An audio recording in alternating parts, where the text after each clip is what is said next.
Je suis très heureuse d'être avec vous toutes et avec vous tous ce soir, de revenir à l'INSA où je suis voilà, déjà venue, mais pour vous présenter un voyage au sein de l'Europe, ou plutôt des voyages de Varsovie à Paris, de Rennes à Poznan, de Besançon à Biesco-Biała et de Rennes à Brno.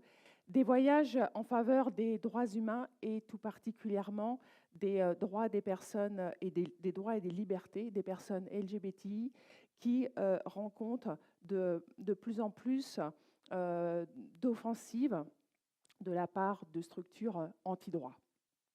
Mais avant de commencer cette présentation, je voudrais revenir sur une information dont vous n'avez pas connaissance et pourtant qui vous concerne, qui rappelle qu'il y a un lien ancien entre Amnesty International et l'INSA de Rennes.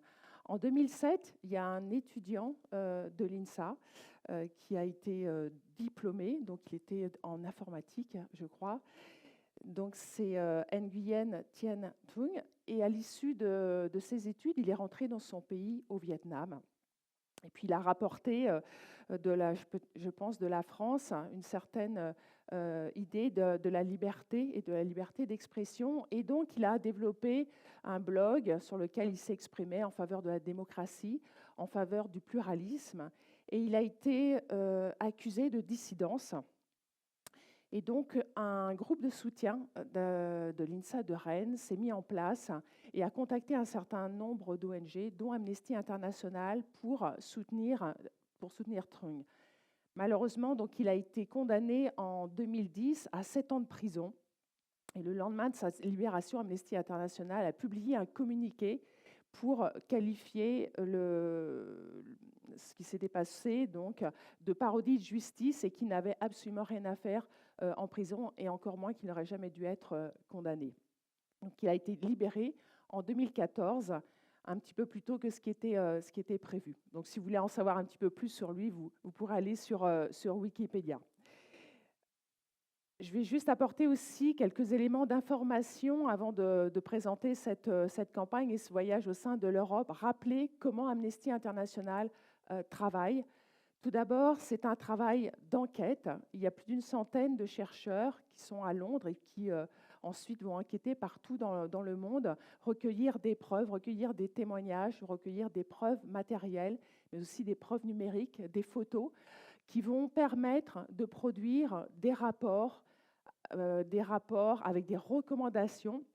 Plus de 70 rapports sont produits chaque année et qui permettront à Amnesty International d'alerter les gouvernements, d'alerter les entreprises pour dénoncer des faits de violence, des discriminations, des atteintes aux droits des personnes, aux personnes civiles dans les conflits, si nombreux aujourd'hui, et qui vont ensuite s'accompagner d'un certain nombre d'actions, de pétitions, de communications, d'interpellations de la presse, d'actions un petit peu coup de poing.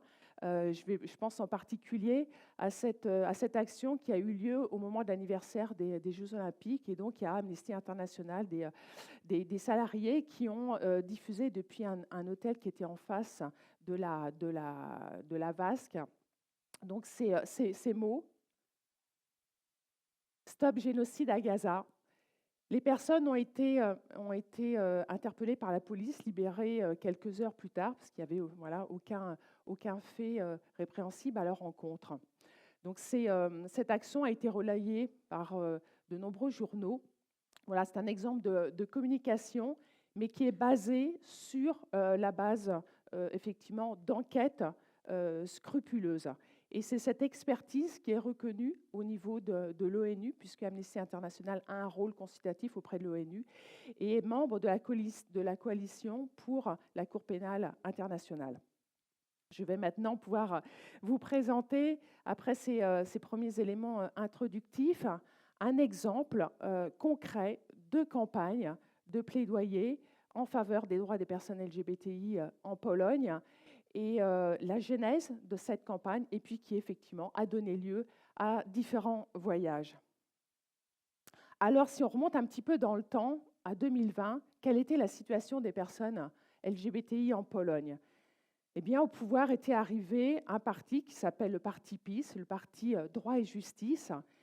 Et à l'issue, suite à cette arrivée, il y a eu effectivement une augmentation du harcèlement des personnes LGBTI et de leurs défenseurs. Il y a des prides qui ont été interdites, il y a eu des violences policières durant des prides, il y a eu des lois discriminantes.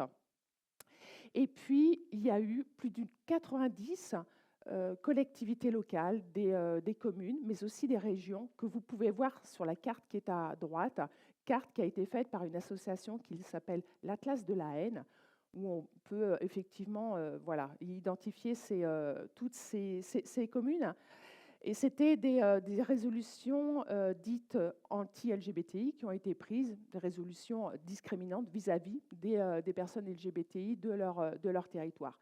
Il y a des militants qui se sont mobilisés pour dénoncer ces zones anti-LGBTI, et notamment Bart Zawzeski, qui a produit des affichettes qu'il a mis en place à l'entrée des agglomérations pour dénoncer ces zones LGBTI, vous voyez, qui sont dans différentes langues.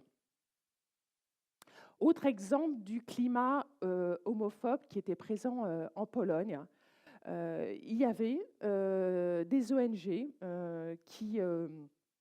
et notamment une ONG en particulier, l'ONG ultra-conversatrice Fundajo Pro, qui se promenait donc avec des camions dans différentes villes polonaises avec des propos insultants à l'encontre des personnes LGBTI, notamment en suggérant que la pédophilie était liée à l'homosexualité. Donc ça, c'est un des exemples de discours toxiques à l'encontre des personnes LGBTI, mais ça montait au plus haut niveau, je dirais, du pouvoir, des propos tenus même par le président de la République, le ministre de l'Éducation, le ministre de la Justice. Un dernier exemple de harcèlement des personnes LGBTI, il s'agit en particulier de leurs défenseurs, défenseuses. Et je vais citer en exemple Elżbieta, Joanna et Anna. C'était 3 amies polonaises qui défendaient les droits des personnes LGBTI. Et elles ont, lors de certains événements, elles ont distribué ces petites cartes représentant la Vierge Marie avec une auréole arc-en-ciel. Et Elżbieta est allée a participé à des campagnes d'Amnesty International en Belgique et aux Pays-Bas. Et lorsqu'elle est revenue en Pologne, elle a été comment dirais-je, interpellée par la police. Son domicile a été fouillé et, soi-disant qu'ils ont trouvé justement ces affichettes. Et pendant 2 ans, ça a été un combat de justice. Elles ont d'abord été acquittées, puis ensuite il y a eu des recours. Au final, en 2022, elles ont été définitivement acquittées. C'est ce qu'on appelle des procédures bâillons. Pourquoi est-ce qu'on les appelle comme ça? Parce que pendant 2 ans, ces militantes, au lieu d'œuvrer pour la défense des droits humains et la défense des droits LGBTI, en fait, elles ont passé du temps à se défendre en justice. Alors nous, groupe de Rennes, en 2020, forcément, ce contexte d'homophobie, d'atteinte aux droits humains nous a forcément inquiétés que ça se passe en Europe. Et donc on a interpellé, lors de l'Assemblée générale, les membres d'Amnesty International. On a proposé une résolution demandant à Amnesty France d'agir pour mettre en place des mesures pour lutter contre l'homophobie, la transphobie, donc en Pologne. Cette résolution a été adoptée. Mais comme j'ai dit, le travail d'Amnesty International, il repose sur la production de rapports, le recueil de preuves. Donc il a fallu attendre 2022 qu'Amnesty International, en lien avec Amnesty Pologne, produise un rapport qui s'appelle « On nous traite comme des criminels », qui dénonçait la réduction des libertés et le harcèlement des personnes LGBTI en Pologne. Une fois que ce rapport a été sorti, au niveau d'Amnesty France, comme la résolution avait été votée, donc a été mise en place une campagne à laquelle j'ai participé. Cette campagne avait 2 niveaux d'action. Le national, qui visait à interpeller les députés, le ministère des Affaires étrangères, mais également les ambassadeurs à Paris, et qui s'est tenu durant la période des Prides de Paris en 2023. Et puis il y avait un autre axe de plaidoyer, ce qu'on appelle du plaidoyer local, qui visait les maires et les élus des communes, des villes qui étaient liées par des jumelages avec des villes polonaises. Et cette action, elle a eu lieu peu de temps après donc, les élections législatives polonaises en 2023. Et en parallèle de tout ça, a été mis en place une pétition que tout un chacun pouvait signer partout en France. Je vais vous présenter un petit peu la venue, justement, l'action de plaidoyer au niveau national. Donc Amnesty France a invité 3 défenseurs des droits LGBTI. Il s'agit de Johanna, dont je vous ai parlé tout à l'heure, hein, l'une des 3 militantes avec la Vierge Marie et donc l'auréole arc-en-ciel. Bart, qui, donc, avec ses affichettes déposées à l'entrée des villes, et puis Miko, qui est le chargé de plaidoyer de la lutte contre les discriminations d'Amnesty Pologne. Donc on les a invités, ils sont venus de Varsovie, on les a invités à Paris. Ils ont participé à la Pride de Paris, donc en juin 2023. C'était super sympa. Franchement, il y avait une ambiance de folie. Je ne sais pas si vous avez déjà assisté à la Pride de Paris, mais c'est très chouette. Celle de Rennes est aussi très, très chouette. Et donc, en parallèle de la participation à la Pride, on a organisé des rencontres avec des députés, avec l'ambassadeur LGBTI de France, et puis donc des élus de Paris, et en l'occurrence Jean-Luc Romero. Donc vous voyez sur cette affiche donc un ensemble de posts, de twists que ces personnes, à la suite de leur rencontre avec les militants LGBTI, ont diffusé. Donc c'est ça du plaidoyer, c'est-à-dire inciter aussi des personnes à soutenir donc un combat. Et voilà, je vais prendre par exemple les mots de Jean-Marc Berton. Avec la société civile polonaise engagée sur les questions LGBT+, pour échanger sur ses priorités, union civile, lutte contre les discours de haine, il y a décidément un nouveau climat en Pologne. Et pour les associations, une confiance nouvelle dans l'avenir. Donc de nombreuses rencontres ont permis de faciliter l'avancée, en tout cas, et de faire en sorte qu'ensuite, il y ait toute une chaîne de plaidoyer, les députés parlant à d'autres députés et parlant à leurs homologues polonais. L'autre axe de la campagne, c'était du plaidoyer local. Donc moi, mon travail a consisté à aller en contact avec les groupes d'Amnesty qui habitaient des villes où il y avait effectivement des jumelages avec les villes polonaises. Donc c'était le cas de Besançon, jumelé avec Bielsko-Biała.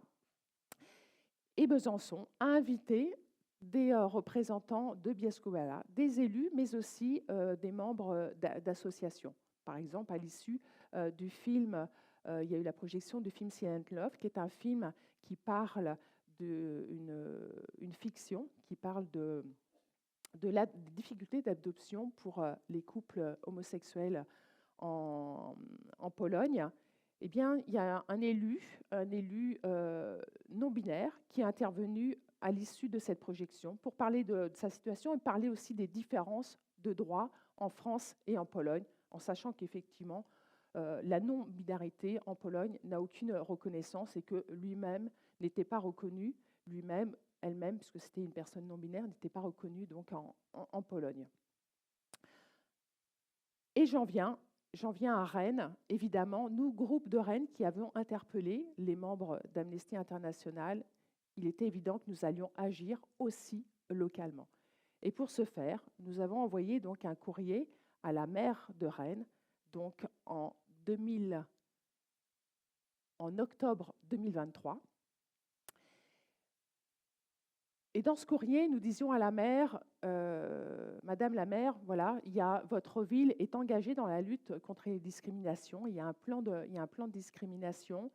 Vous menez des actions, vous soutenez les associations, et il nous semble opportun, compte tenu de vos liens privilégiés avec Poznan, votre ville jumelle depuis bien longtemps, de créer des temps d'échange d'élus à élus, de pair à pair, d'association à d'association, pour parler pas seulement de culture, mais aussi de droits humains, et en particulier des droits des personnes LGBTI, pour échanger sur les savoir-faire, comment chacun, malgré un contexte parfois national difficile, comment chacune peut agir dans sa ville. Bien sûr, nous avons contacté ISKIS, que vous devez sans doute connaître, le centre LGBT de Rennes, qui a tout de suite répondu à cet appel. Et donc, ensuite, nous avons évidemment contacté Stonewall, qui est l'association LGBT de Poznan. Donc, quelques mois plus tard, la ville de Rennes, la maire de Rennes, a invité son homologue, le maire de Poznan, ou en tout cas une délégation, à venir à Rennes. Il y a eu en fait un élément déclencheur. Il s'est tenu le festival de cinéma, le festival Regard, ce festival queer de Rennes, dont c'était la première édition en décembre 2024. Et donc la ville de Rennes a invité une délégation polonaise à venir durant ce festival. Voilà, c'est ce qui s'est fait. Vous voyez ici donc différents moments d'échange avec les élus, avec les associations de Poznan. L'invitation évidemment à la mairie pour officialiser cette délégation, pour lui donner aussi du poids. La rencontre entre associations, le centre ISKIS donc a été visité par Stonewall. Il y a eu des échanges sur les modalités de travail, ce que fait ISKIS, ce que fait Stonewall, les difficultés qu'il rencontre, les difficultés parfois financières. Et puis, il y a eu aussi des échanges interassociatifs au Café des Champs Libres, notamment avec d'autres associations comme Contact 35, SOS Homophobie. Évidemment, nous devions faire le voyage retour. Et donc, nous sommes allés avec un certain nombre, à plusieurs personnes, une petite délégation. En septembre dernier, nous sommes allés à Poznan en train. C'est un petit peu, voilà, c'est un petit peu long, mais ça laisse le temps des échanges. Et nous avons travaillé à Poznan là aussi, pour échanger sur les savoir-faire, savoir par exemple comment l'association Stonewall gagne de l'argent pour pouvoir ensuite donner des services aux personnes LGBTI en Pologne, à Poznan. Nous avons visité leur centre de santé qu'ils ont mis en place. Voilà, un petit clin d'œil avec une, comment dirais-je, une peinture en rose là qui était donc dans leur centre de santé. Nous avons visité aussi leur café. On a assisté à une soirée de bingo, des lieux collectifs où les personnes peuvent échanger, des personnes de tout horizon, pas uniquement des personnes LGBTI, mais voilà, des lieux de rencontre. Et je constate que d'ailleurs, à Rennes, ces lieux sont un petit peu en baisse, donc c'est important aussi de conserver ces lieux. Alors, est-ce que le voyage s'est arrêté là? Non, il se poursuit parce que l'Europe est grande et que les droits des personnes LGBTI, les droits et les libertés sont à défendre partout en Europe, partout dans le monde également. Et donc, nous avons proposé à la ville de Rennes, qui a d'autres villes jumelles, pourquoi pas poursuivre ce voyage sur d'autres villes jumelles. Et donc, la ville de Rennes a invité une délégation de Brno à la seconde édition du festival Regard. Et donc, pareillement, s'est poursuivi donc le travail d'échange d'élus à élus, d'association à association, de partage. Donc là encore, au Café des Champs Libres avec d'autres associations. Donc c'est un voyage un voyage collectif, mais que je vous ai présenté pour dire que voilà, tout un chacun, lorsque l'on voyage, il faut regarder aussi avec un œil décrypteur des droits humains. Et puis, on peut toujours partager sur l'enjeu des droits humains lors de voyages. On peut emporter collectivement des personnes. On peut échanger au-delà de la culture, au-delà parfois de sujets scientifiques, hein, comme vous pourrez le faire dans vos stages culture, mais aussi on peut parler droits humains. Avant de conclure, je voudrais peut-être vous dire, à bientôt peut-être, je l'espère. Amnesty International est plusieurs fois venu à l'INSA de Rennes, et pourquoi pas revenir, lors d'un événement festif. Le groupe d'Amnesty International organise un festival de cinéma, Caméra Rebelle, et pourquoi pas, dans ce bel amphi, organiser une soirée débat en faveur des droits humains. Alors je vous dis peut-être à bientôt.